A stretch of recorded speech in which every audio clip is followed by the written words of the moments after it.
Welcome to Muktinath रानी पुवा। तो इस तरीके से इसको फॉलो करेंगे। ये पूरा चार्ट है, मैप है।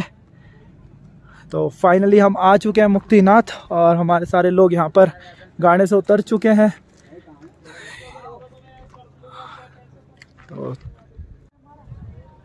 तो भगवान के करेंगे दर्शन। आज ही भगवान चाहते हैं कि हम उनके दर्शन करें। तो जैसी भगवान की इच्छा, जैसी विष्णु भगवान की इच्छा, तो हम आज ही उनके दर्शन करेंगे। तो चलते हैं और दर्शन करते हैं। पकड़ के पार। भाई हमने चढ़ाई चालू कर दी है मुक्तिनाथ भगवान की। भगवान का नाम लेके चढ़ाई चालू कर दी है। और वो देखो मेरे पीछे मेरे सारे लोग आ रहे हैं धीरे धीरे। भाई ऑक्सीजन की कमी है यहाँ पर और ठंड बहुत है यार। बट मैंने अभी हाफ ही पहन रखा है, मैंने चेंज नहीं करा है। और वो सब मेरे लोग आ रहे हैं उधर।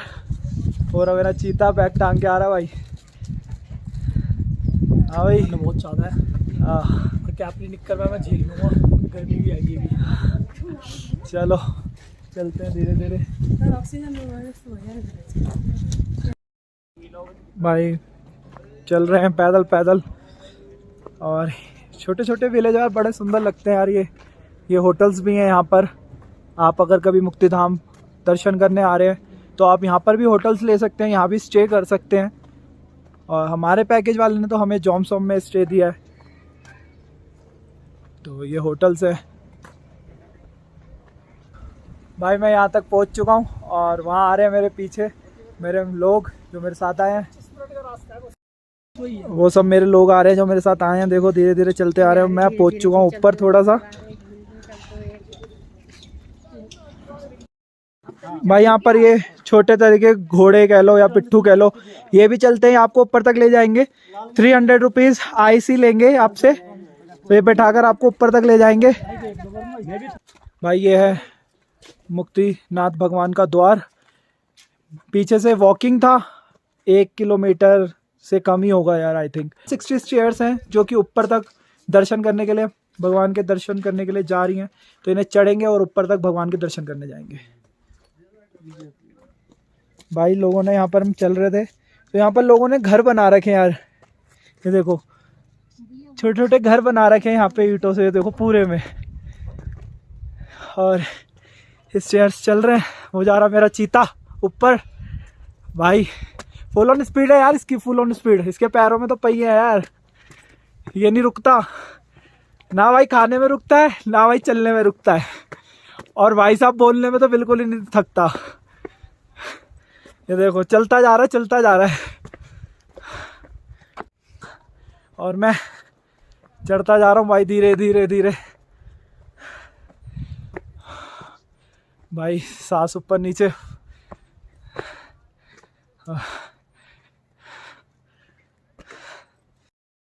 उस तरफ बहुत भगवान बैठे हुए हैं, देखो बहुत भगवान। भाई चलते चलते सांस फूल गए और ऊपर पहुंच ही गए हम। और वो खड़ा चीता मेरा। और ये मुख्य द्वार भगवान के दर्शन करने जाने के लिए। और हमारे यहाँ जैसे बेल्स बजाई जाती है, घंटियाँ मंदिरों के अंदर, तो यहाँ पर ये शुभ माना जाता है। और इसको ऐसे घुमाने से गोल गोल इसमें से मंत्र का उच्चारण होता है।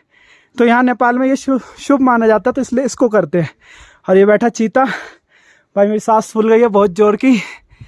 और मेरे लोग आ रहे हैं पीछे, बहुत नीचे रह गए मेरे लोग। भाई उस मेन गेट से अंदर आने के बाद भी स्टेयर्स हैं, सीढ़ियाँ हैं, वो भी आपको पार करनी पड़ेंगी। और ये इधर से देख कितना सुंदर झरना बहता हुआ आ रहा है। और ये नज़ारा बढ़िया। बट भाई बहुत हार्ड है, बहुत ज़्यादा हार्ड है। बट भगवान सबको दर्शन कराएगा। और राजी खुशी आए हैं, सब राजी खुशी घर जाएंगे भाई। क्योंकि हमारे साथ भी यार लोग आए हैं, बड़े बुजुर्ग हैं। और भाई उनकी भी सांसें थोड़ी सी, क्योंकि ऑक्सीजन की कमी है, तो कपूर लगा लगा के चल रहे हैं। बट हौसला होता है कि भाई देते रहो और धीरे धीरे चलते रहो। क्योंकि एक दूसरे के सारे ही आते हैं और दर्शन हो सबको भगवान। तो बाकी भाई 6:30 बजे तक लास्ट दर्शन है। और अभी पता नहीं 5:30 बज चुके हैं। तो हमें उससे पहले अभी ऊपर भी जाना है। और उसके पहले हमें नहाना भी है, स्नान भी करना है। पाप और पुण्य की कुंड है वहाँ ऊपर। तो देखते हैं, दर्शन होते हैं। जो जैसा भगवान को मंजूर होगा वही होगा। हमारे हाथ में कुछ नहीं है। तो बट सबको लेकर जाएंगे, धीरे धीरे जाएंगे ऊपर और दर्शन करेंगे। तो फाइनली हम पहुंच चुके हैं भाई मुक्तिधाम बाबा के दर्शन करने, विष्णु भगवान के। और मैं जिस स्थान पे खड़ा हूँ, मेरे राइट हैंड साइड भगवान का मंदिर है और लेफ्ट हैंड साइड पाप और पुण्य का कुंड है। तो मैं आपको दर्शन कराता हूँ। पहले दर्शन करिए पाप कुंड के और पुण्य कुंड के। तो ये पाप और पुण्य कुंड है और ये है मंदिर मुक्तिधाम बाबा का। जय हो मेरे मुक्तिधाम बाबा की जय। और मैं आपको अब दर्शन कराता हूँ 108 धाराओं का, जिसमें सारी नदियों का जल है। सारे जितने भी तीर्थों का जल है वो यहाँ पर आता है। मैं अब उनके भी दर्शन कराता हूँ। ये मंदिर है और ये सारे तीर्थों का जल। जय हो भाई, अलग ही नज़ारा है भाई। बाबा ने बुला लिया ऊपर, बहुत खुश हूँ, बहुत खुश हूँ। ये देखो भाई 108 तीर्थों का जल, सारी नदियों का जल यहाँ आ जाता है। और ये इधर मंदिर बाबा का पीछे से।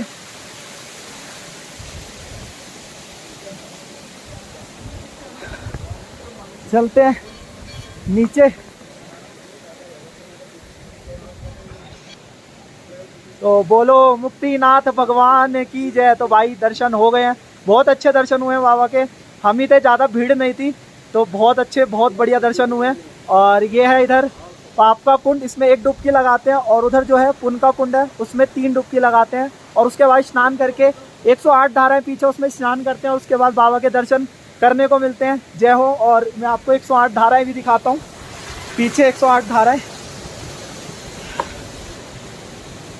यह है बाबा मुख्य द्वार, जिसमें गर्भगृह में बाबा भगवान बैठे हैं। और ये है इधर 108 धाराएं जो आ रही हैं, सारी नदियों का जल है इसमें। उसमें स्नान करा भाई, बहुत ठंडा पानी था, बहुत ठंडा पानी था। और ये है इधर गर्भगृह बाबा का, जिसमें बाबा विराजमान है। तो चलते हैं आगे। तो भाई अब आ गए हम मुक्तिधाम के बाद यहाँ पे भगवान बुद्ध के दर्शन करने। तो ये जहाँ पर भगवान बुद्ध बैठे, यहाँ इसी स्थान पर भगवान बुद्ध ने तपस्या करी थी। और उस तरफ जो है वो माता ज्वाला का मंदिर है, वो अभी बंद हो गया है क्योंकि हम लेट हो गए थे, मैंने आपको बताया था। बट बाबा के दर्शन हो गए, सबके बाबा के दर्शन में। जय हो बुद्ध भगवान की जय। तो दर्शन होने के बाद अब उतर रहे हैं भाई नीचे। पहले चढ़ गए, बट उतरना आसान होता है, इजी होता है। तो उतर रहे हैं फटाफट। मेरे लोग अब जल्दी चले गए मुझे छोड़ के, क्योंकि मैं फ़ोटोज़ क्लिक करवा रहा था और वीडियो बना रहा था। तो धीरे धीरे अब उतरते हैं नीचे। बाकी बारिश हो रही है भाई, यहाँ पर मौसम चेंज होता रहता है हर थोड़ी देर के अंदर। और वो स्टेयर्स में इतनी उतर चुका हूँ, अभी और बाकी आगे। तो उतरते धीरे धीरे। तो भाई मैं आप लोगों को बताता हूँ मुक्तिधाम की कहानी क्या है बेसिकली, कि मुक्तिधाम बाबा यहाँ कैसे आए। विष्णु भगवान का बेसिकली ये धाम है। तो जो तुलसी माता है, तुलसी माता पूर्व में वृंदा नाम की एक स्त्री हुआ करती थी और उनका सत्य बहुत ज़्यादा हुआ करता था। तो उनके पति का नाम था जलंधर। तो जलंधर बहुत ज़्यादा क्रूरता फैला रहा था, बहुत ज़्यादा क्रूरता कर रहा था। तो उसके क्रूर व्यवहार को देखते हुए आक्रमण कर रहा था, तो अत्याचार कर रहा था लोगों के ऊपर।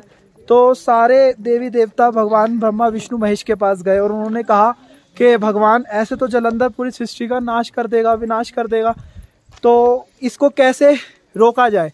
तो भगवान ब्रह्मा विष्णु महेश ने कहा कि भाई जो जलंधर है उसको रोकना संभव है। क्यों? क्योंकि उसके पीछे उसकी पत्नी का सत है, जिस शक्ति है सत की, जिसकी वजह से वो इतनी आकारताएं कर रहा है, क्रूरताएं कर रहा है। तो उसके लिए सबसे पहले ज़रूरी है कि वृंदा का सत भंग करा जाए। तो भाई भगवान ब्रह्मा जी से कहा गया कि भाई कैसे उसका सत भंग करा जाए, आप कुछ करो। तो उन्होंने कहा भाई नहीं, मैं तो सत भंग नहीं कर सकता वृंदा का। फिर भगवान महेश से कहा गया, तो भगवान महेश ने भी मना कर दिया। अब अंत में अब बारी आई भाई विष्णु जी की। तो भाई हमारे भगवान विष्णु भगवान इन कामों में वैसे भी, भगवान विष्णु भगवान वैसे भी इन कामों में माहिर है, क्योंकि वो कृष्ण रूप में आते हैं। तो उन्होंने लीलाएं रचाई, रास लीलाएं करी गोपियों के साथ। तो भाई उन्होंने कहा ठीक है, तुम्हें अंत में मैं ही नज़र आता हूँ। तो वो राजी हो गए। अब भाई वो जलंधर का रूप धारण करके वृंदा के पास पहुँच गए। तो वृंदा ने पहचान लिया उन्हें कि भाई तुम तो मेरे पति नहीं हो, तुम तो विष्णु भगवान हो। भाई उन्हें इस पे वृंदा को बहुत क्रोध आया क्योंकि उसका सत भंग हो गया। तो उन्हें विष्णु भगवान को श्राप दिया कि तुम्हारी बुद्धि जड़ हो गई है, पत्थर की हो गई है, जो तुमने मेरा सत भंग करा, तो मैं तुम्हें श्राप देती हूँ कि तुम भी पत्थर के हो जाओ। तो भगवान पत्थर रूप में हो गए। भाई सृष्टि का जो विकास था वो रुक गया, गति रुक गई, सारे देवी देवताओं में हाहाकार मच गया, सारी सृष्टि में हाहाकार मच गया। तो वो सारे वृंदा के पास गए। वृंदा से कहा गया कि वृंदा ये तो भगवान है साक्षात और तूने भगवान को पत्थर रूप में कर दिया। तो उसने कहा ठीक है, मैं भगवान को श्राप मुक्त करती हूँ। तो भगवान ने एक अपना स्वरूप, जब वो पत्थर के हो गए तो उस स्वरूप को छोड़ा, एक स्वरूप, उसको हम कहते हैं सालेग्राम। उसी स्वरूप को हम सालेग्राम कहते हैं भगवान के। तो जब से लेकर और भगवान, वो जो ये कहानी हुई वो यहीं पर श्राप हुआ, इसलिए यहाँ पर भगवान सालेग्राम के रूप में स्थापित है। और यहीं पर गंडकी नदी में से सालेग्राम भगवान निकलते हैं।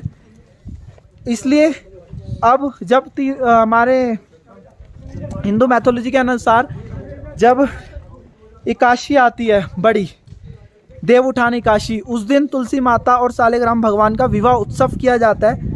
और भगवान के ऊपर शिव तुलसा को चढ़ाने का यही महत्व है। आप चाहे सूखी तुलसा चढ़ाएं तो आपको बहुत ज़्यादा पुण्य मिलेगा, इसलिए भगवान सालेग्राम के ऊपर तुलसा चढ़ाने का महत्व है। और यहाँ पर ही भगवान मुक्तिधाम बाबा विराजमान है। और हम जा रहे हैं अपनी गाड़ी के तरफ।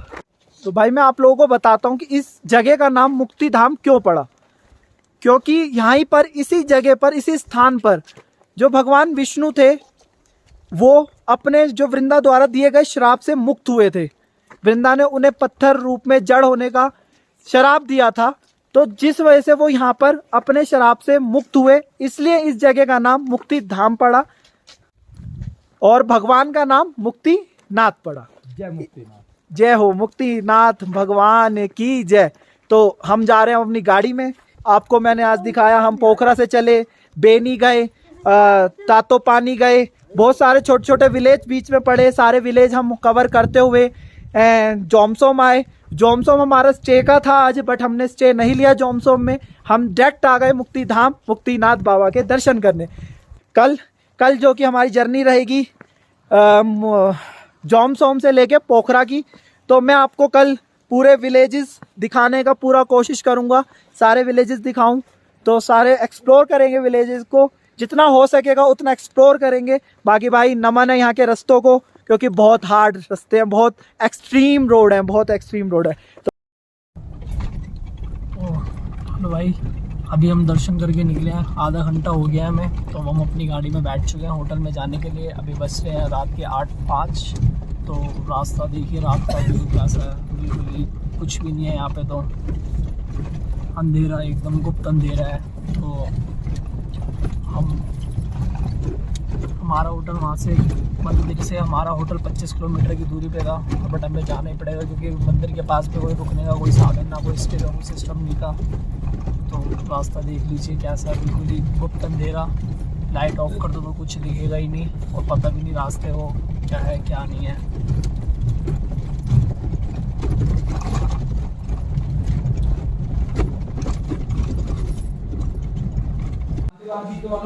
तो भाई आ गए हम जोमसोम में, होटल के अंदर हम आ गए। मैं आपको रूम दिखाता हूँ, हमारे रूम जोमसोम के अंदर कैसे हैं। तो ये एक रूम ये है हमारा, और ऐसे रूम्स हैं आंटी, और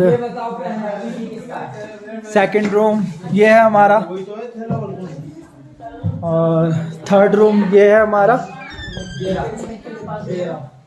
और एक रूम हमारा ये है। तो ये हमारा रूम है जिसमें हम रुकने वाले हैं, इसमें हम रहेंगे। भाई भूख लग रही है बहुत जोर की, सुबह का अभी तक सुबह से लंच नहीं करा था, सिर्फ हम चल रहे थे सैंडविचेस पे, क्योंकि यार मिला ही नहीं यहाँ पर कुछ भी। और बाबा के दर्शन करके आने के बाद अब हम आ गए अपने डाइनिंग एरिया में, तो करते हैं डिनर। ये देखो भाई साहब लपेट रहे, राहुल भाई दबा के लपेट रहे भाई, भूखे नंगों की तरह भाई, पूरे फुल औरों की रोटी और ले ली है इन्होंने, और हमारी बुआ जी बड़े प्यार से खा रही है, बड़े प्यार से। और ये सब, हाँ भाई देखो भाई क्या है, आज इतनी सुंदर प्रेजेंटेशन है भाई थाली की, इतनी सुंदर कि मतलब देख के और खाने का मन कर रहा है भाई। तो इसे खाते हैं फटाफट।